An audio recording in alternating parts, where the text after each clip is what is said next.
I'm Lori Mitchell, 32, and I'll never forget sitting at that mahogany table, watching Brenda serve sizzling steaks to everyone but me. The aroma of garlic butter and perfectly seared meat filled the dining room as my husband Aaron and his family eagerly cut into their portions. Meanwhile, I stared down at my plain lettuce, no dressing, no toppings. Just leaves. 5 years of this treatment, and something inside me finally snapped. What Brenda didn't realize was that I'd discovered something about her that would change everything. Before I begin my story, drop a comment letting me know where you're watching from. Hit that like and subscribe button if you've ever dealt with difficult in-laws. Trust me, this story might give you some ideas. Aaron and I met at our mutual friend Samantha's wedding 5 years ago. He was the best man, I was a bridesmaid, and we clicked instantly.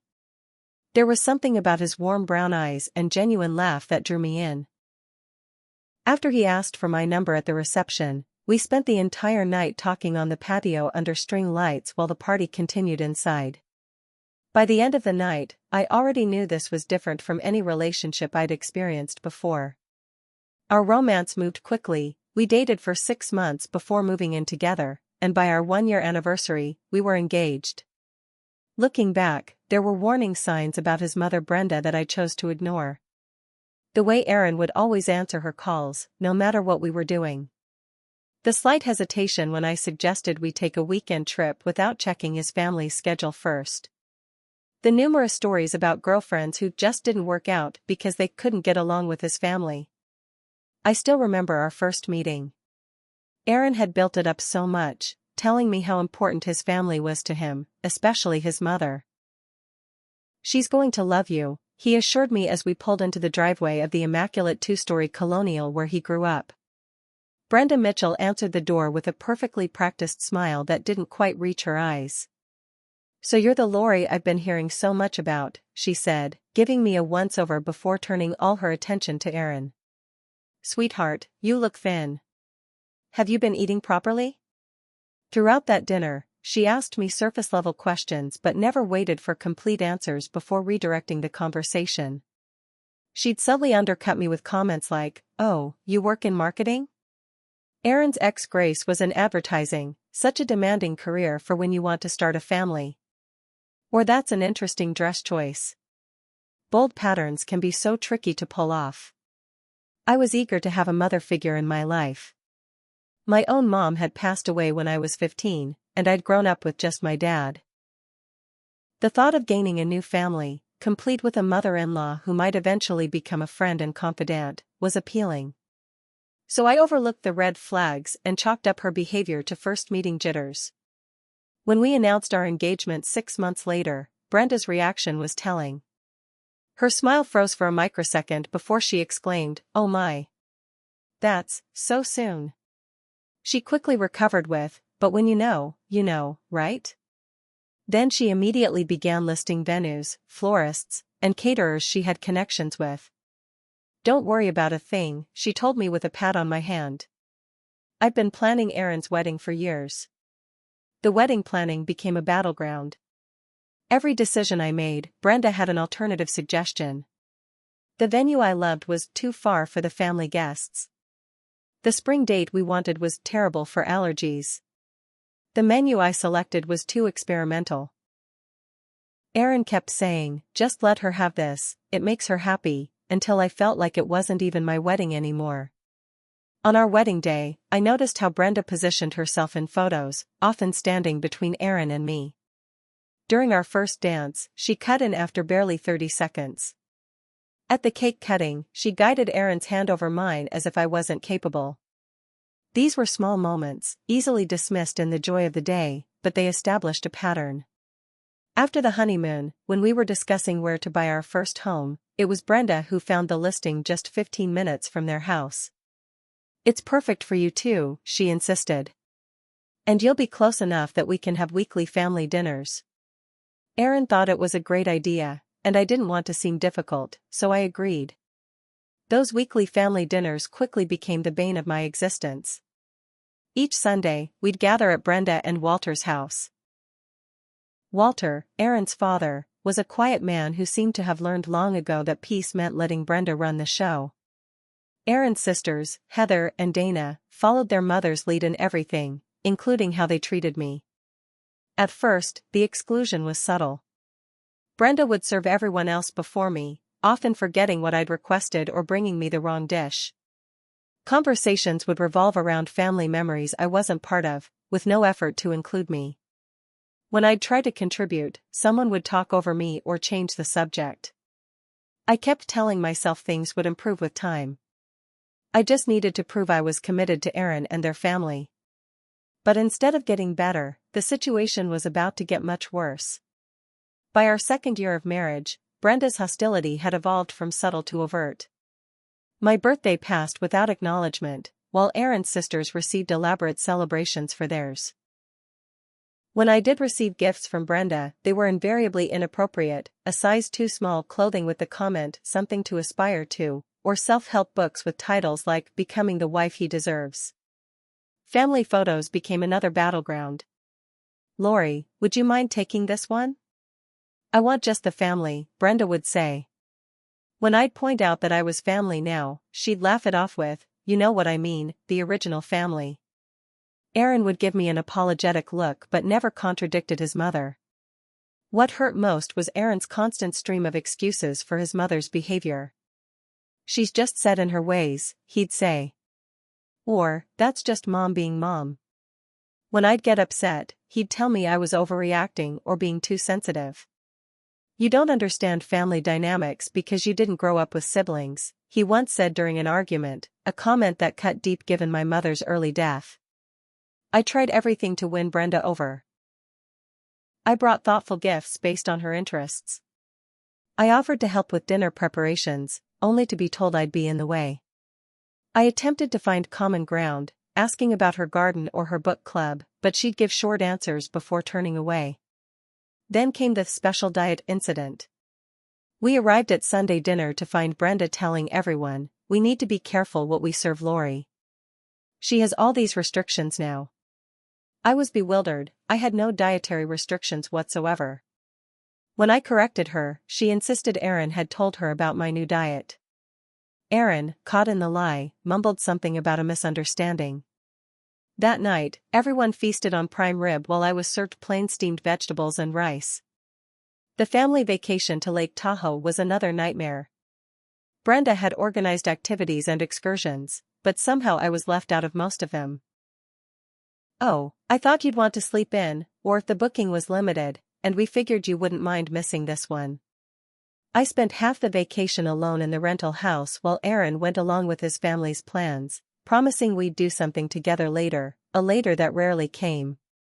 Christmas that year was the breaking point of this phase.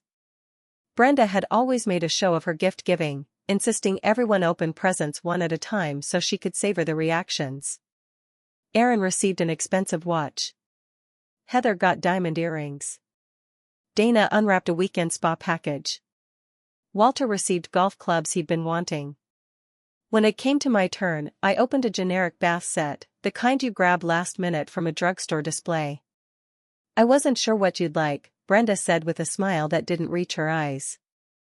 That night, I started a journal documenting these incidents. Something about seeing the pattern written out made it impossible to dismiss.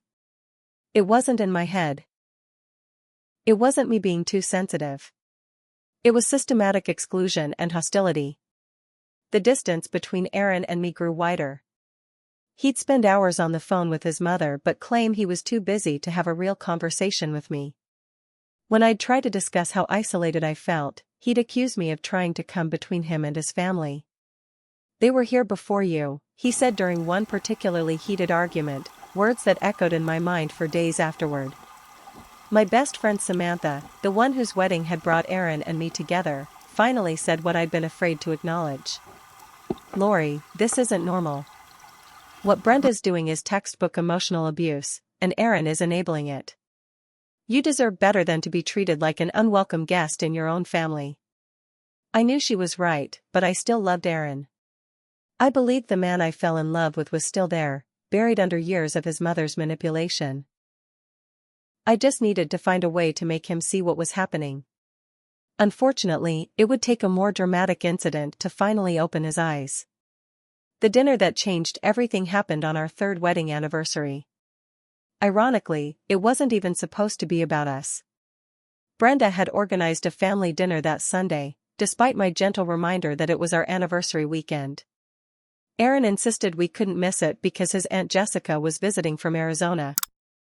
I spent extra time getting ready that evening, wearing a new dress and taking care with my makeup and hair.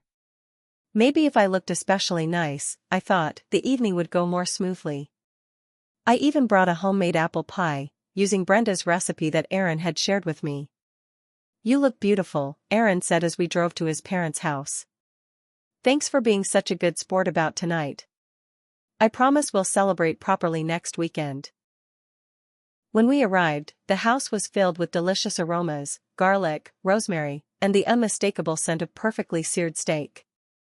Brenda greeted Aaron with a tight hug, then gave me a cursory nod. "Oh, you brought something," she said, taking the pie with 2 fingers as if it might contaminate her. "How thoughtful. I've already made dessert, of course, but we can put this somewhere." The dining room table was set beautifully with Brenda's best china and crystal glasses. Aunt Jessica was already seated next to Walter, with Heather and her husband Tyler across from them. Dana sat at one end of the table, texting someone on her phone. "Aaron, sweetheart, you sit here next to me," Brenda directed, pointing to the chair on her right. "Lori, you can sit down there at the end." She pointed to a spot at the far end of the table, separated from Aaron by 3 other people. Throughout the appetizer course, a delicious shrimp cocktail that everyone except me seemed to have received, the conversation revolved around family memories and inside jokes that excluded me entirely. When I attempted to join in, asking Aunt Jessica about Arizona, Brenda interrupted with, "Jessica doesn't want to talk about the heat, dear. We're reminiscing about family matters." Then came the main course. Brenda emerged from the kitchen carrying a large platter of perfectly cooked filet mignon steaks, each one thick and juicy with a golden brown crust. The sides were equally impressive: creamy mashed potatoes, roasted asparagus with hollandaise, and fresh-baked rolls. One by one, Brenda served generous portions to each person at the table. Walter received the largest steak, followed by Aaron, then Tyler, Jessica, Heather, and Dana. Each plate was artfully arranged, the presentation worthy of an upscale restaurant. When she finally reached me, Brenda set down a plate containing nothing but a small pile of undressed lettuce leaves. No steak. No potatoes. No asparagus. Not even a roll. The table fell awkwardly silent. Even Dana looked up from her phone, eyes darting between me and her mother. Brenda," I said, trying to keep my voice steady, "I think there's been a mistake with my plate." Brenda's face assumed an expression of exaggerated concern. "Oh. Aren't you still on that special diet Aaron mentioned? Vegetarian or vegan or whatever it is now? I specifically made you a salad so you wouldn't feel left out." "I've never been vegetarian," I said, feeling everyone's eyes on me. "I have no dietary restrictions at all. Aaron knows that." All eyes turned to Aaron, who was cutting into his steak, looking uncomfortable. I might have mentioned that Lori was trying to eat healthier," he mumbled, not meeting my gaze. "Well, there seems to be a misunderstanding," Brenda said with a tight smile. "But we can't exactly conjure another steak out of thin air, can we? The butcher only had 6 good cuts." She turned to Aaron. "Sweetheart, why don't you share some of yours with Lori? Though it would be a shame to cut up such a perfectly cooked piece." Aaron hesitated, then cut off a small corner of his steak and placed it on my plate. It was barely 2 bites worth. I stared at the pathetic offering, feeling heat rise in my cheeks. This wasn't a misunderstanding. This was deliberate humiliation. And my husband was complicit. "Excuse me," I said, placing my napkin beside my plate and standing up. "I need a moment." I locked myself in the guest bathroom, hands shaking as I gripped the edge of the sink. Tears streamed down my face, ruining the makeup I'd applied so carefully. In the mirror, I barely recognized myself. When had I become this person who accepted such treatment? Who made excuses for people who clearly didn't want me around? There was a soft knock at the door. Lori? It was Aaron. Are you okay? Mom feels terrible about the mix-up. It wasn't a mix-up, I said through the door. And we both know it. Come on, don't be like that. It was just a misunderstanding. She's trying her best. I opened the door to face him. No, she's not. And the worst part is, neither are you. The ride home was tense. For the first time, I didn't hold back. Your mother deliberately humiliated me on our anniversary, Aaron. And you let her do it. You even helped her with that lie about my diet. I never said you were vegetarian, he protested. Mom just misunderstood. This has gone beyond misunderstandings. It's intentional, and it's been happening for years.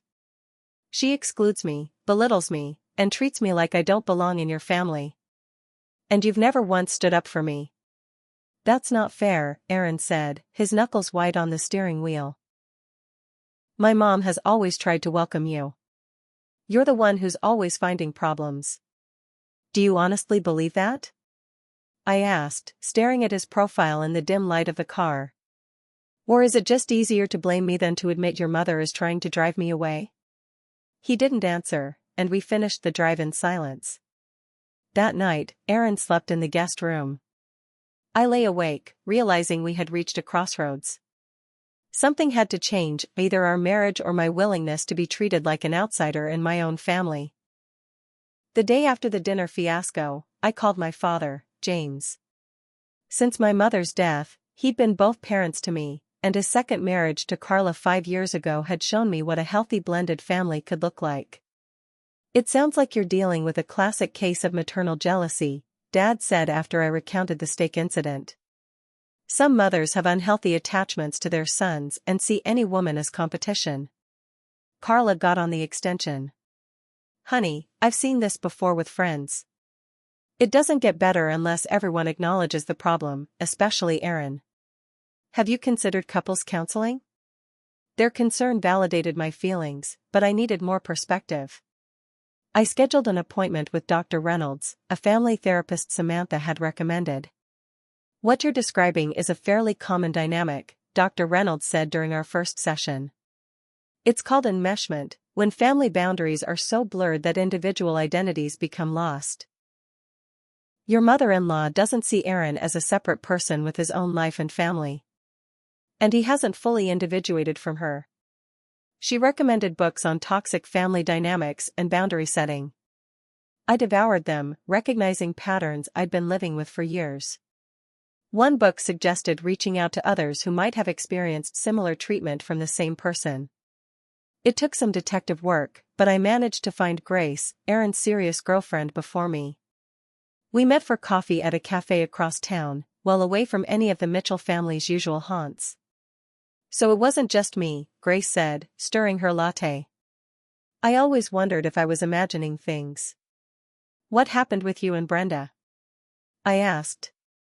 Grace's stories were eerily familiar, the exclusion, the forgetting to set her a place at the table, the gifts that were actually insults. The breaking point was when she told Aaron I'd flirted with his cousin at a family gathering. It was completely fabricated, but Aaron believed her. We broke up 2 weeks later. How many serious girlfriends did Aaron have before me? I asked. At least 3 that I know of. There was me, then Melissa before me, and I think someone named Tara in college. None of the relationships lasted more than 2 years. Brenda always found a way to drive a wedge. This conversation was illuminating, but the real discoveries came when I returned home. While organizing our home office, I found an old family album Aaron had never shown me. Flipping through it, I noticed a pattern. In photos with Aaron's previous girlfriends, Brenda was always positioned between the couple, just as she'd done at our wedding.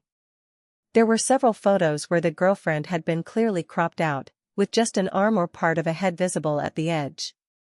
I reached out to Brian, Aaron's childhood friend who'd been his roommate in college. He confirmed what I was beginning to suspect. Brenda has always been super possessive of Aaron, Brian told me over the phone. remember Tara from senior year? Brenda would show up unannounced at their apartment with food, saying things like, "I know she doesn't cook for you properly." She did the same with Melissa, always finding fault. Aaron would defend them at first, but eventually, he'd start seeing them through his mother's eyes. I thanked Brian and hung up, a chill running down my spine. This wasn't just about me. This was a pattern, and I was just the latest victim. My second discovery came through social media. I rarely checked Brenda's profiles because seeing the family photos I'd been excluded from was too painful. But now, researching with purpose, I found something disturbing. Brenda maintained an alternate Facebook account where she posted family photos, with me either absent or cropped out, and referred to Aaron as my sweet boy who visits often with the family. According to this fictional narrative, I barely existed. But the third discovery was the most devastating. Aaron had been having computer troubles, and I offered to help, having some experience with tech issues. While backing up his emails, I found a folder labeled Mom. My finger hesitated over the mouse, principles of privacy warring with my need to understand what I was dealing with. The emails went back years, long before he'd met me. The pattern was always the same. Brenda would write long messages criticizing whatever woman was in Aaron's life at the time. With Melissa, she's just using you to advance her career. With Grace, she doesn't understand our family values. And now with me, Lori seems nice enough, but she's clearly trying to separate you from your family. Did you notice how she barely spoke to Dana at dinner? What hurt most were Aaron's responses. He didn't always agree with his mother, sometimes even defending me. Lori was quiet because Dana kept interrupting her. But he never firmly shut down Brenda's criticisms. Instead, he'd eventually concede points. "Maybe you're right that she doesn't make enough effort with the family." The most recent exchange had been just 3 days before our anniversary dinner. Brenda had written, "For Sunday, I'm planning steaks, Aaron's favorite. But Lori mentioned she's watching her figure, and she should, so I'll make her a salad. Don't tell her about the steaks beforehand, I don't want her to feel bad." Aaron had replied, "Sounds good, Mom. Thanks for being so thoughtful." The evidence was irrefutable. Aaron wasn't just failing to stand up for me, he was actively participating in his mother's campaign to make me feel unwelcome. He knew about the stakes. He knew I'd be humiliated. And he said nothing. I sat at his computer, my world crumbling around me. This wasn't just about Brenda anymore. My husband, the man I'd trusted with my heart, had betrayed me in the most fundamental way. The question now was, what was I going to do about it? I spent the next day planning how to address both Aaron and Brenda. This couldn't continue, but I needed to be strategic. Confronting Brenda directly without Aaron's support would only make things worse. And confronting Aaron required evidence he couldn't dismiss. That evening, I waited until after dinner when Aaron was relaxed, watching TV in the living room. I sat beside him and turned off the television. "We need to talk," I said, placing his laptop on the coffee table between us. "I found something while backing up your computer." His expression shifted from confusion to alarm as I opened the email folder. "You went through my emails?" "That's private."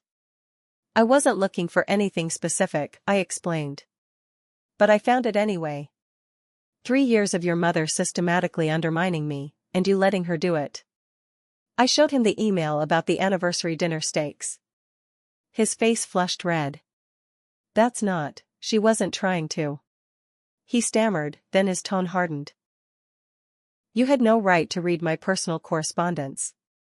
And you had no right to lie to me for our entire marriage," I countered. "This isn't just about privacy, Aaron. It's about loyalty. It's about respect.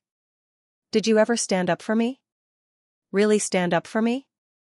"You don't understand the pressure," he said, his voice dropping. "Mom can make life hell when she doesn't get her way. It's easier to just manage things." Manage things? Is that what you call letting her humiliate your wife? Participating in her little games? I could feel tears threatening but forced them back. I deserve better than being managed, Aaron. I deserve a husband who's on my side. He ran his hands through his hair, a gesture of frustration I'd seen countless times. What do you want me to do? Cut off my mother? My entire family? I want you to set boundaries. I want you to tell her that her behavior toward me is unacceptable. I want us to get counseling to figure out if this marriage can be saved. He agreed to counseling, reluctantly. Our first session with Dr. Reynolds was tense. Aaron minimized the issues, portraying me as oversensitive and his mother as misunderstood. When Dr. Reynolds gently pointed out the pattern revealed in the emails, Aaron became defensive. My mother loves me. She wants what's best for me. Is that a crime? The problem isn't her love for you, Dr. Reynolds explained. It's that she doesn't seem to respect your choice of partner or your marriage. And that puts you in a difficult position where you feel torn between two loyalties. By the end of the session, Aaron had grudgingly admitted that some boundaries might be needed but insisted he needed time to figure out how to approach his mother. She's sensitive. This could destroy her if it's not handled carefully. At home, I set an ultimatum.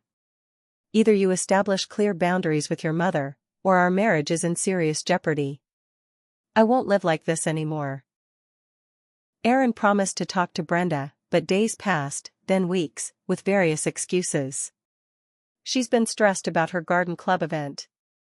Dad's having some health issues. It's not the right time. Then came the unexpected encounter at Wilson's grocery. I was selecting produce when I heard Brenda's voice one aisle over, talking to someone. Aaron's going through a phase with this marriage, she was saying. Just like with the others. He'll realize soon enough that she's not right for our family. Between you and me, Nancy, I give it another year, tops. I froze, celery in hand, as Brenda continued. I'm just trying to protect my son from making a permanent mistake. You know these career women, they trap a good man, then they're too busy for family. No grandchildren yet, and they've been married 3 years. In my day, that would have been scandalous. My hands were shaking as I pulled out my phone and hit record, capturing Brenda's voice clearly as she continued to disparage me, our marriage, and even my appearance. And the way she dresses, always trying too hard. Aaron deserves someone more natural, more family-oriented. Someone more like us.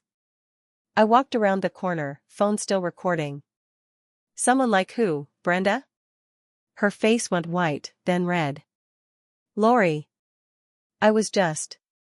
Nancy and I were just chatting. Yes, I heard exactly what you were chatting about. So did my phone. I held up the device. I wonder if Aaron would be interested in hearing it too. Brenda's friend Nancy mumbled something about needing to check the dairy section and scurried away. You wouldn't dare, Brenda hissed. Aaron would never forgive you for trying to come between us. That's the thing, Brenda. I'm not trying to come between you. You're trying to come between us. There's a difference. And it's time Aaron understood that difference. That night, I played the recording for Aaron. He listened in silence, his face growing more troubled with each word from his mother's mouth. She really said all that? He asked, his voice small. Yes. And now you can't pretend it's just my imagination or me being too sensitive. This is who she really is when you're not around. For the first time, I saw genuine anger in Aaron's eyes, not directed at me, but at the situation. We need to deal with this. Together. We agreed to invite Brenda and Walter over for dinner the following weekend. Aaron would confront his mother about her behavior, with me present, on our territory. It would be difficult but necessary. What we didn't expect was for Brenda to bring reinforcements. When the doorbell rang Saturday evening, we opened it to find not just Brenda and Walter, but also Heather, Dana, and even Tyler. I hope you don't mind, Brenda said sweetly, brushing past me into our home. It was so nice of you to invite us over. I thought we should make it a proper family dinner. Aaron pulled me aside in the kitchen. I didn't tell her to bring everyone, he whispered. She's trying to avoid the confrontation, I said. Classic manipulation tactic. Despite the unexpected audience, we proceeded with dinner. I'd prepared lasagna, a dish even Brenda had complimented in the past. Conversation remained surface level until dessert, when Aaron cleared his throat. Mom, Dad, there's something Lori and I wanted to discuss with you. It's about some concerns we have. Brenda's smile tightened. Concerns? What concerns could you possibly have, sweetheart? Everything's wonderful. Aaron took a deep breath. It's about how you treat Lori, Mom. It's not right, and it needs to stop. The table fell silent. Brenda's face registered shock, then hurt, then indignation in rapid succession. How I treat Lori? I've done nothing but welcome her into this family. Tell him, girls, she appealed to her daughters. Haven't I bent over backward to include Lori? Heather and Dana nodded on cue. Tyler studied his dessert plate intently. That's not true, and we all know it, Aaron said, his voice surprisingly steady. You've excluded her, belittled her, and tried to come between us from day one. I placed my phone on the table and played part of the grocery store recording. Brenda's face drained of color as her own voice filled the dining room. Aaron deserves someone more natural, more family-oriented. Someone more like us. When the recording ended, Walter spoke up for the first time. Brenda, is that really how you talk about Lori behind her back? It's taken out of context. Brenda snapped. She's trying to manipulate all of you against me. Can't you see what she's doing? She's trying to steal my son. The raw emotion in her voice stunned everyone. In that moment, the facade cracked completely. Mom, no one is stealing me, Aaron said gently. I'm a grown man who chose to marry Lori. Loving her doesn't mean I love you less. It's not a competition. Yes, it is. Brenda stood up, tears streaming down her face. It's always been a competition. First your father put his work before me, then you kids had your own lives, and now she's taking the last person I have left. In the stunned silence that followed, Brenda grabbed her purse and stormed out. Walter apologized awkwardly before following her. Heather and Dana exchanged glances, then made their excuses and left as well. Aaron and I stood in the doorway, watching his family retreat to their cars.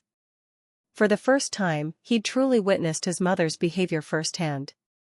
And for the first time, he'd chosen to stand with me instead of excusing her. I'm sorry, he said simply, taking my hand. I should have done that a long time ago. It was a start. But we both knew that one confrontation wouldn't solve years of toxic dynamics. The real work was just beginning. The emotional aftermath of the confrontation hit us both hard. Aaron cycled through guilt, anger, relief, and confusion. He'd spend hours staring into space, processing a lifetime of manipulative patterns he was only now beginning to recognize. Did she always treat people this way? He asked one night as we lay in bed. Was I just blind to it? I think when you grow up with something, it becomes normal to you, I said. You didn't have anything to compare it to. We decided to continue therapy with Dr. Reynolds, but now as a couple rather than just me attending alone. Aaron was finally ready to explore how his upbringing had shaped his responses to conflict and boundary violations. Your mother exhibits classic narcissistic tendencies, Dr. Reynolds explained in one session. That doesn't mean she doesn't love you. But her love is conditional on you meeting her needs and expectations. When you prioritize your marriage, she experiences that as abandonment. Meanwhile, the Mitchell family was in chaos. Aaron's phone buzzed constantly with texts and calls from his mother, alternating between tearful apologies, guilt trips, and accusations. His sisters sent long messages defending their mother and implying I had orchestrated the whole confrontation to drive a wedge in the family. They can't see it, Aaron said, showing me a particularly nasty text from Dana. They're still caught in her web. They've never had a reason to question it, I pointed out. You only did because it was affecting your marriage. The campaign to turn family and friends against me intensified. Mutual acquaintances reported that Brenda was telling everyone I had mental health issues and was isolating Aaron from those who love him. Extended family members who had been friendly to me at gatherings now viewed me with suspicion. One Tuesday afternoon, Heather and Dana showed up at our door unannounced. "We need to talk to Aaron," Heather said, barely acknowledging my presence. "Alone?" I started to step aside, but Aaron put his arm around my waist. "Whatever you have to say to me, you can say in front of my wife." They tried for nearly an hour to talk sense into him, as Dana put it. Their mother was devastated, barely eating or sleeping. Didn't he care about what this was doing to her? Couldn't he see that I was manipulating him against his own family? After they left, Aaron sat on the couch with his head in his hands. "Maybe they're right. Maybe this is too much for Mom to handle. They're using the same tactics she does," I said gently. "Making you responsible for her emotions.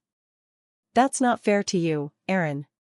Your mother is an adult who needs to deal with her own feelings." But the pressure continued to mount. Brenda showed up at Aaron's workplace in tears, creating such a scene that his boss pulled him aside to ask if everything was okay at home.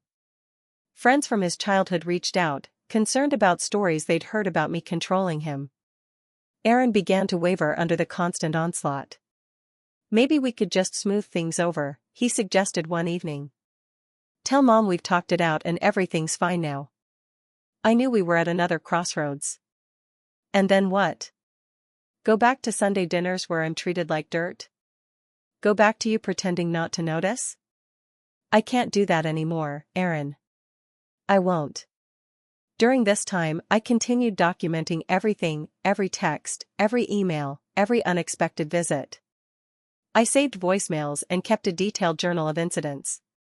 It wasn't just for evidence anymore, it was to keep myself sane, to remind myself I wasn't imagining or exaggerating the situation.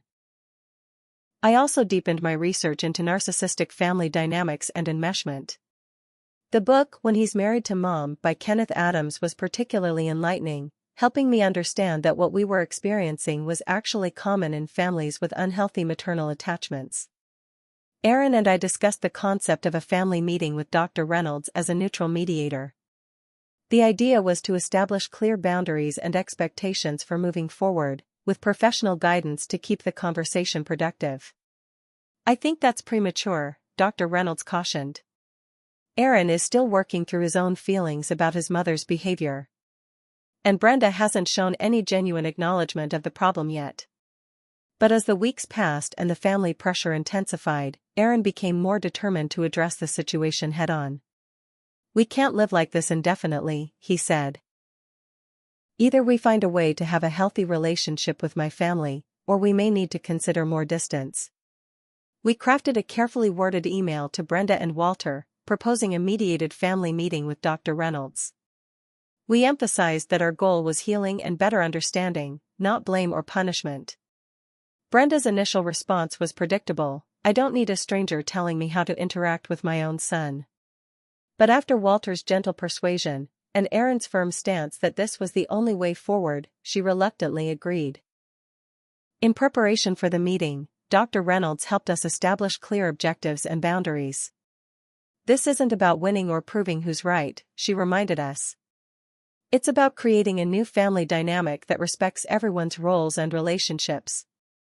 I organized all my documentation, not to use as ammunition but to have concrete examples if Brenda denied or minimized her behavior. Aaron practiced articulating his feelings without either aggression or apology.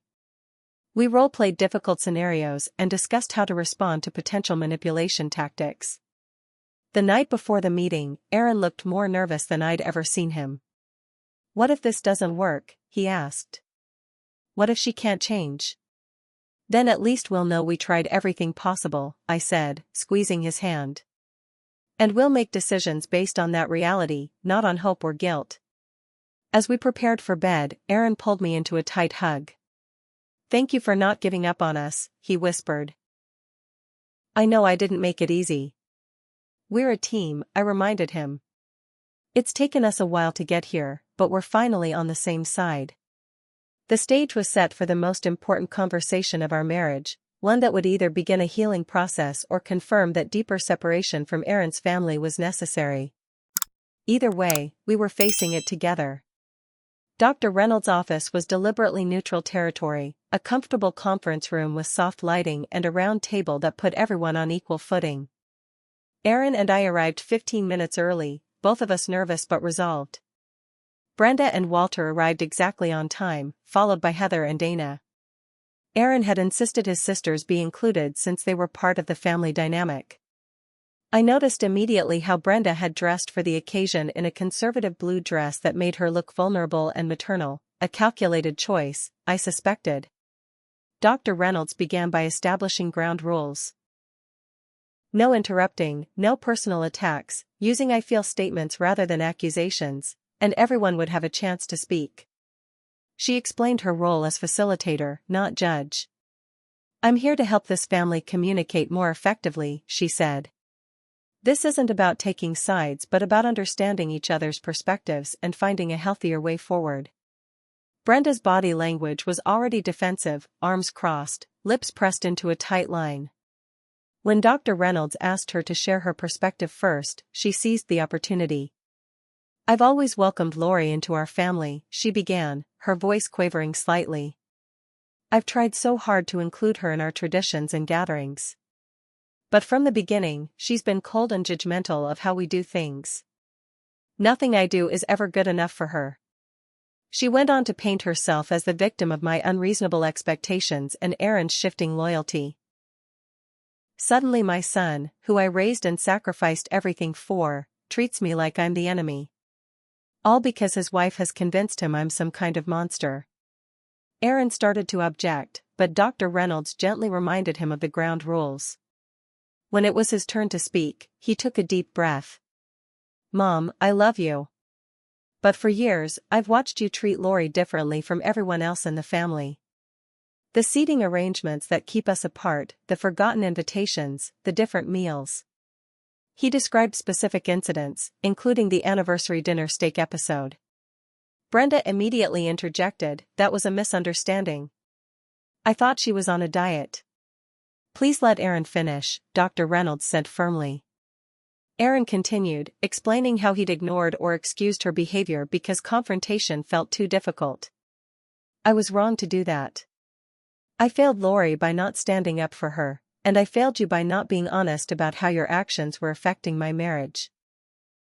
When it was my turn, I spoke as calmly as I could. I came into this family excited to be part of it. I lost my mother young, and I hoped we might develop a relationship that would fill some of that void. Instead, I felt consistently unwelcome and undermined.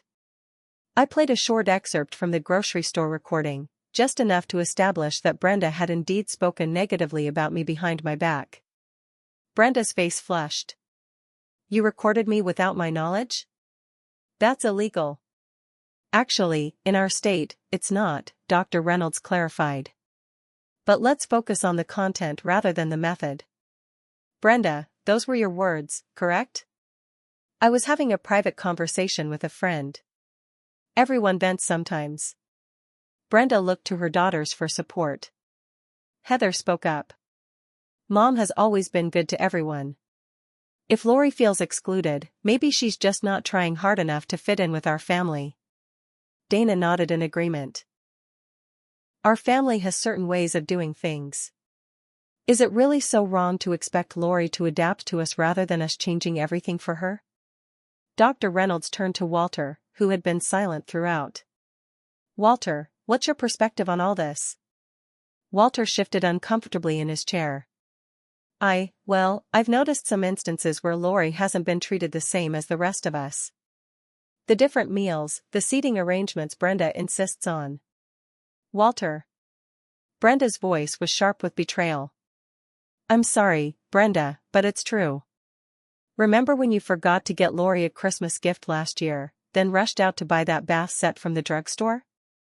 Or when you told everyone not to mention Aaron and Lori's anniversary because it would just cause drama? These weren't misunderstandings. The room fell silent. Walter had never publicly contradicted Brenda before. Dr. Reynolds guided the conversation toward specific incidents, asking for everyone's recollection of events like the family vacation where I was excluded from activities. As different perspectives emerged, a pattern became undeniable, even to Heather and Dana, who began to look uncomfortable. I presented some of my documentation, not all of it, just enough to establish the pattern and timeline. This isn't about one or two isolated incidents, I explained. It's about a consistent pattern of behavior over 3 years. Brenda's defensive posture gradually shifted to a tearful victim stance. If I'd done these things, it wasn't intentional. I just feel so replaced. Aaron was always my special one, the son who understood me, who was there for me. Then suddenly there's another woman in his life, and I'm supposed to just step aside? No one is asking you to step aside, Dr. Reynolds said gently. But Aaron is an adult man with his own family now. That doesn't diminish your role as his mother, but it does change it. I don't know how to be anything else. Brenda burst out, tears streaming down her face. My whole life has been about my family, about being needed. What am I supposed to do when no one needs me anymore? The raw honesty of this outburst stunned everyone. For the first time, we glimpsed the fear driving Brenda's behavior, the terror of irrelevance, of being left behind. Aaron reached across the table. Mom, I do need you. Just not in the same way I did when I was a kid. I need you to support my choices and respect my marriage. I need you to welcome Lori as my partner, not see her as competition. Brenda pulled her hand away. You can't possibly understand how this feels. None of you can. She stood up, gathering her purse. This was a mistake. I won't sit here and be attacked by my own family. As she stormed out, Walter hesitated, then said to Aaron, I'll talk to her. This is a lot for her to process at once. Dr. Reynolds suggested we take a short break, but to everyone's surprise, Heather and Dana chose to stay. Has Mom always been like this? Heather asked Aaron once their parents had left. I mean, with your previous girlfriends too? Aaron nodded. Grace, Melissa, Tara, there was always something wrong with them according to Mom. I just didn't see the pattern until now. I thought it was just Lori, Dana admitted. But some of the things Dad pointed out. I remember those happening. Heather turned to me. I'm sorry if I've been unwelcoming. I guess I was just following Mom's lead without really thinking about it. It's been the family dynamic for so long, Dr. Reynolds explained. These patterns get established early and are difficult to recognize from within. When Walter returned without Brenda, he looked exhausted. She's not coming back today. She says she needs time to think. Dr. Reynolds suggested we continue the discussion, focusing on how the siblings could support healthier family interactions moving forward. I never realized how much Mom's behavior affected my own marriage, Heather confessed. Tyler and I have been struggling because Mom's always inserting herself between us two, but I thought that was normal mother-in-law stuff. As the siblings shared stories, a picture emerged of a family system built around Brenda's emotional needs and manipulations. Walter spoke of decades spent walking on eggshells to avoid her displeasure. I should have set boundaries long ago, he said sadly. Maybe things would be different now if I had. By the time the session ended, no dramatic reconciliation had occurred, but something equally important had: acknowledgement of the problem. Aaron and his siblings had begun to recognize the unhealthy patterns they'd grown up with. Walter had admitted his role in enabling Brenda's behavior. And I felt, for the first time, truly heard by members of Aaron's family. This is just the beginning of the process, Dr. Reynolds reminded us all. Change takes time, especially with established family dynamics. But acknowledging the problem is an essential first step.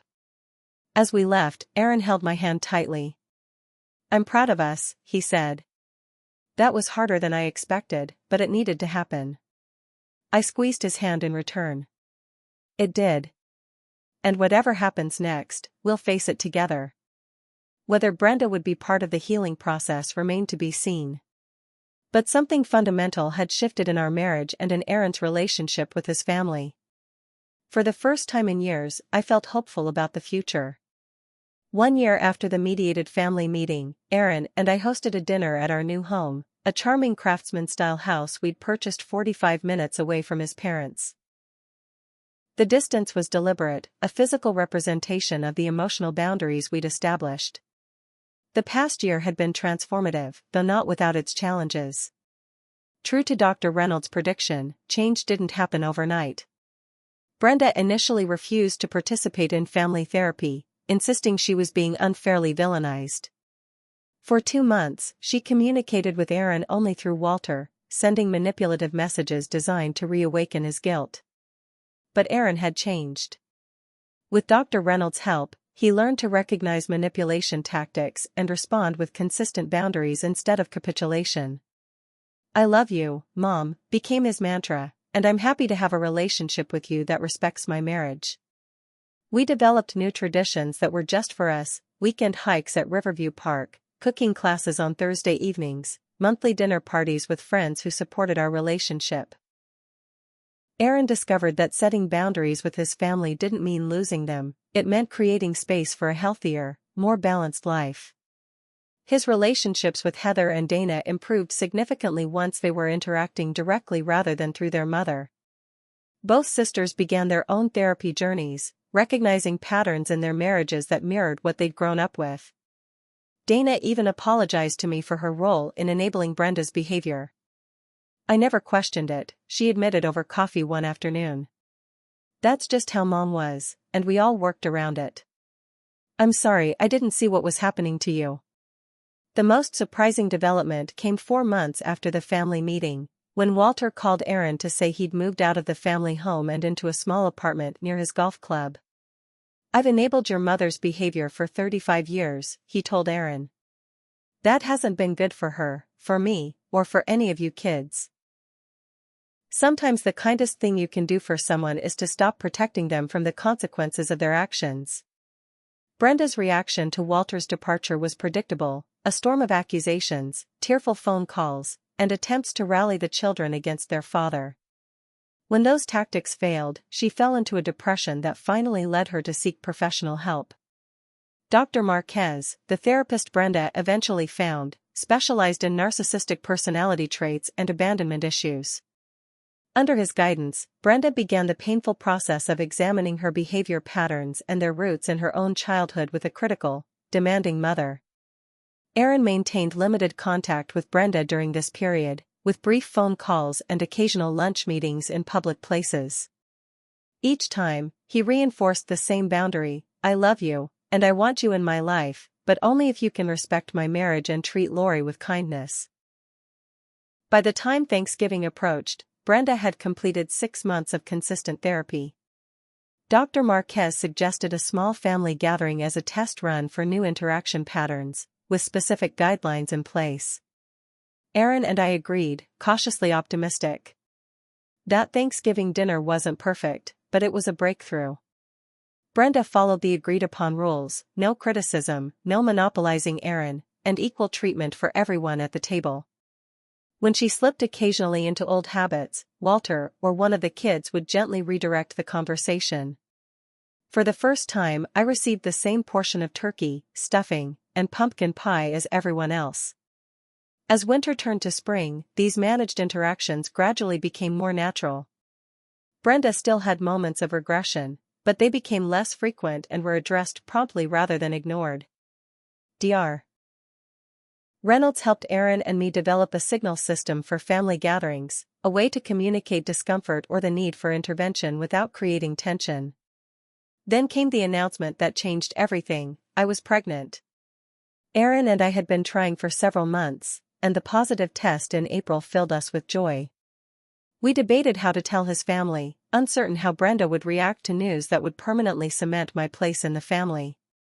To everyone's surprise, including her own, Brenda's response was genuinely supportive. "A grandchild," she whispered when we shared the news, tears filling her eyes. "Aaron, Lori, what a wonderful gift." In the months that followed, Brenda channeled her energy into preparing for her new role as grandmother. She attended a modern grandparenting class at the community center and read books on supporting new parents without overstepping. When she asked about being in the delivery room, she accepted our preference for just Aaron with grace I wouldn't have thought possible a year earlier. Which brings us to this evening, the dinner at our new home. I'd prepared Brenda's favorite meal, beef bourguignon with crusty French bread and a chocolate soufflé for dessert. As I set the table for 5, Aaron, me, Walter, Heather, and Brenda, I reflected on the journey that had brought us here. When the doorbell rang, Aaron squeezed my hand before going to answer it. Brenda stood on the porch holding a large gift bag, her smile tentative but genuine.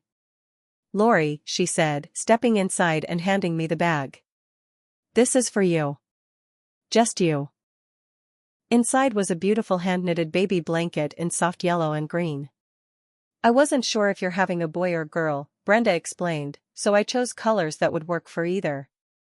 "It's beautiful," I said, running my fingers over the intricate pattern. "Did you make this?" Brenda nodded. "My mother taught me to knit when I was pregnant with Aaron. It's the same pattern she used for his baby blanket." She hesitated, then added, "I thought it might be nice to pass on something positive from our family for once." During dinner, the conversation flowed more naturally than I could have imagined a year ago. Walter shared news about his volunteer work with a literacy program. Heather discussed the couple's therapy that was helping her and Tyler. Brenda listened more than she spoke, a new skill she was still perfecting. As I served the soufflé, Brenda suddenly put down her spoon. "I owe all of you an apology," she said, her voice steady despite the emotion behind it. "Especially you, Lori. The way I treated you was inexcusable." The table fell silent. Brenda had made brief, general apologies before, but nothing this direct. "Dr. Marquez helped me understand something important," she continued. "I've spent my life afraid of being abandoned, of not being needed. My mother was the same way with me, critical, controlling, never satisfied. I swore I'd be different, but instead, I repeated the pattern." She looked directly at me, her eyes clear and present in a way they'd never been before. "When Aaron fell in love with you, I saw it as a threat rather than a blessing. Instead of gaining a daughter, I was losing my son, at least that's how my fear interpreted it. That doesn't excuse my behavior, but I want you to know it was never really about you. It was about my own unhealed wounds." I felt tears welling in my eyes, surprised by the depth of my response to her words. "Thank you for saying that, Brenda. It means a lot to hear it." "I can't undo the past 3 years," she said. "But I can try to be better going forward. For all of you, for my grandchild, and for myself." After dinner, as Aaron and Walter cleared the dishes, Brenda drew me aside. "There's something else I want to show you," she said, pulling out her phone. She opened her Facebook page, not the alternate one where I'd been erased, but her main profile. The cover photo had been updated to a picture from our last family gathering, with me prominently included. Her About section now listed mother-in-law to Lori among her important roles. "It's a small thing," she said, noticing my surprise. "But Dr. Marquez suggested that changing how I present my family to the world might help change how I see it myself." He was right. As everyone prepared to leave, Brenda handed me a small box I hadn't noticed before. "One more thing," she said. "Open it later, when you're alone." After our guests departed, I sat on the couch with Aaron and opened Brenda's gift. Inside was a delicate silver locket on a chain. When I clicked it open, I found a tiny photo of my mother, one I'd displayed in our hallway, on one side. The other side was empty. A note in the box read, "For a picture of your baby when they arrive. This way, they'll always have both grandmothers with them, even though one watches from heaven. With love, Brenda." I showed Aaron, who looked as stunned as I felt. "I never told her about wanting to keep my mom's memory alive for our baby," I said. "She must have thought of this herself." "She's really trying," Aaron said softly. "I don't think I ever expected that to happen." That night, as I lay in bed with Aaron's hand resting protectively on my growing belly, I reflected on our extraordinary journey. We had faced a challenge that destroys many marriages, the toxic interference of a parent unwilling to let go. We had nearly broken under the strain of it. But instead of giving up or giving in, we had found the courage to confront the problem together. The healing wasn't perfect or complete. Brenda still had moments of regression. There would always be a certain caution in our relationship. But something fundamental had shifted, not just in her, but in all of us. Aaron had found his voice. His siblings had broken free of unhealthy patterns. Walter had discovered it's never too late to change. And I had learned that sometimes, the greatest act of love is holding firm to the truth, even when it would be easier to surrender. The locket rested on my nightstand, a symbol of the unexpected turn our story had taken. From exclusion to inclusion. From rejection to acceptance. From a mother-in-law who couldn't make room in her heart for her son's wife, to one who was learning to embrace a larger, richer definition of family. As I drifted toward sleep, I thought about the baby growing inside me. This child would be born into a family that had done the hard work of healing. They would know a grandmother who had faced her demons and emerged more whole. They would have parents who had learned to stand together against whatever challenges life presented. That, I realized, was the most precious gift of all. So what about you? Have you ever had to deal with difficult in-laws or family dynamics that threatened your relationship? How did you handle it? I'd love to hear your stories in the comments below. If this story resonated with you, please give it a like and subscribe to hear more true family stories. And if you know someone dealing with toxic family members, share this with them. Sometimes knowing you're not alone makes all the difference. Thank you for listening to my journey, and remember, healthy boundaries aren't just self-care, they're family care.